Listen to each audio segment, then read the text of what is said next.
ایک دور دراز جنگل میں ایک چھوٹی سی چڑیا رہتی تھی جس کا نام چنو تھا۔ چنو نہایت معصوم، بولی اور نرم دل تھی۔ ہر روز صبح چنو اپنے چھوٹے سے گھونسلے سے نکلتی، جنگل کے اوپر سے پرواز کرتی، خوشیوں کے گیت گاتی اور رنگ برنگے پھولوں سے لطف اندوز ہوتی تھی۔ چنو کے دل میں کوئی چالاکی یا مکاری نہیں تھی۔ وہ سب کو اپنا دوست مانتی، کسی سے کوئی بدگمانی نہیں رکھتی تھی۔ مگر اسی جنگل میں ایک اور پرندہ رہتا جس کا مزاج چنو سے بالکل مختلف تھا۔ یہ ایک کالا، چالاک اور خود غرض کوا تھا جس کا نام کالو تھا۔ کالو ہمیشہ چنو کو دیکھ کر حسد کرتا کیونکہ چنو کی معصومیت اور خوشیوں کی وہ اپنی چالاکی اور مکاری سے کمزور سمجھتا تھا۔ کالو اکثر جنگل کے پرندوں سے کہتا، چنو جیسے معصوم پرندے اس دنیا میں زیادہ دیر تک نہیں رہ سکتے، انہیں ہمیشہ دوسروں کے رحم و کرم پر رہنا پڑتا ہے۔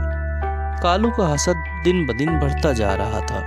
وہ چنو کی خوشیوں کو برداشت نہیں کر پا رہا تھا اور ہمیشہ اسے نیچا دکھانے کے منصوبے بناتا رہتا تھا۔ وہ چاہتا تھا کہ چنو بھی اس کی طرح مکاری سے کام لے اور اپنی معصومیت چھوڑ دے۔ ایک دن کالو نے سوچا کہ وہ چنو کو ایک چال میں پھنسا کر اسے سبق سکھائے گا۔ اس نے چنو کو دھوکہ دینے کا منصوبہ بنایا اور ایک دن جب چنو اپنے گھونسلے کے قریب بیٹھ کر پھولوں کو دیکھ رہی تھی، کالو نے مسکراہٹ کے ساتھ چنو سے کہا، چنو، تم ہر روز اتنی محنت کرتی ہو، دور دور اڑتی ہو، لیکن کیا تم جانتی ہو کہ جنگل کے دوسرے سرے پر ایک جادوئی دانہ ہے؟ اگر تم اسے کھا لو تو تمہارا پروں میں بہت طاقت آ جائے گی اور تم ساری دنیا کی سب سے تیز اور خوبصورت چڑیا بن جاؤ گی۔ چنو نے حیرت سے پوچھا، کیا واقعی؟ یہ تو بہت اچھا ہے، لیکن وہ دانہ کہاں ہے؟ کالو نے ہنستے ہوئے کہا، بس جنگل کے دوسرے سرے تک جاؤ، پہاڑی کے پیچھے وہ دانہ تمہیں مل جائے گا۔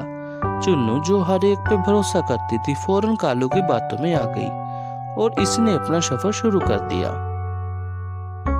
چنو نے سفر شروع کیا لیکن اسے علم نہیں تھا کہ کالو اسے دھوکہ دے رہا ہے۔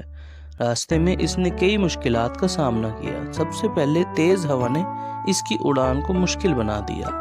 چنو کو اڑنا مشکل ہو رہا تھا لیکن وہ ہمت نہیں ہاری۔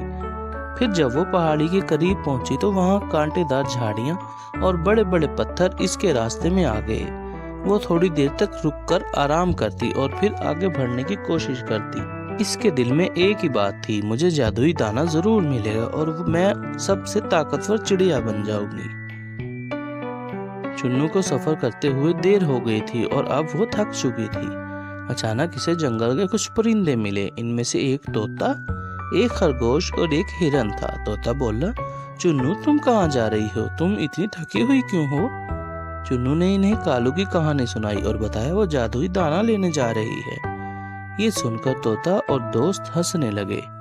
خرگوش بولا، چنو، کالو نے تمہیں دھوکہ دیا، ایسا کوئی جادوئی دانہ نہیں ہے، یہ سب اس کی چال ہے تاکہ تمہیں مشکلات میں ڈال دے۔ چنو کو یہ سن کر بہت افسوس ہوا اور سوچنے لگی کہ اس نے کتنی محنت سے سب بیکار کر دیا۔ لیکن طوطا بولا، یہ سچ ہے کہ کالو نے تمہیں دھوکہ دیا، لیکن تم نے ہمت نہیں ہاری اور اپنی معصومیت کے ساتھ اس سفر کو پورا کیا، یہ تمہاری جیت ہے۔ چنو، تم کالو کی چالاکی کے باوجود کامیاب رہی کیونکہ تمہارے دل میں مکاری نہیں تھی۔ چنو نے یہ سن کر فیصلہ کیا کہ وہ واپس اپنے گھونسلے جائے گی اور کبھی دوبارہ کالو کی باتوں میں نہیں آئے گی۔ اس نے اپنے دوستوں کا شکریہ ادا کیا اور واپسی کا سفر شروع کر دیا۔ واپسی کا سفر بھی آسان نہیں تھا لیکن اب چنو کے دل میں عزم اور یقین تھا کہ اس کی معصومیت ہی اس کی اصل طاقت ہے۔ جب چنو واپس اپنے گھونسلے میں پہنچی تو کالو حیران رہ گیا۔ اس نے سوچا تھا کہ چنو کبھی واپس نہیں آئے گی یا راستے میں ہار مان لے گی، لیکن چنو کی واپسی نے اس کے سارے منصوبے ناکام بنا دیے۔ کالو نے دوبارہ چنو کو چال میں پھنسانے کی کوشش کی لیکن اس بار چنو کے تمام دوستوں نے اسے روک لیا۔ انہوں نے کالو کو گھیر لیا اور اسے سمجھایا کہ چنو کی معصومیت اور سچائی کبھی شکست نہیں کھا سکتی۔ کالو شرمندہ ہو کر وہاں سے چلا گیا۔ اس نے سوچا کہ وہ چنو کو کبھی نیچا نہیں دکھا سکتا کیونکہ چنو کی نیکی اور سچائی ہمیشہ اس کی چالاکیوں پر بھاری رہتی ہے۔ چنو اپنی معصومیت اور نیکی کے ساتھ خوشی خوشی اپنے دوستوں کے ساتھ رہنے لگی۔ جنگل میں سب نے مل کر اس کی کامیابی کا جشن منایا۔ چنو نے سب کو بتایا کہ دنیا کی سب سے بڑی طاقت معصومیت، نیکی اور سچائی ہے، اور یہی چیز ہمیں ہر مشکل سے نکال سکتی ہے۔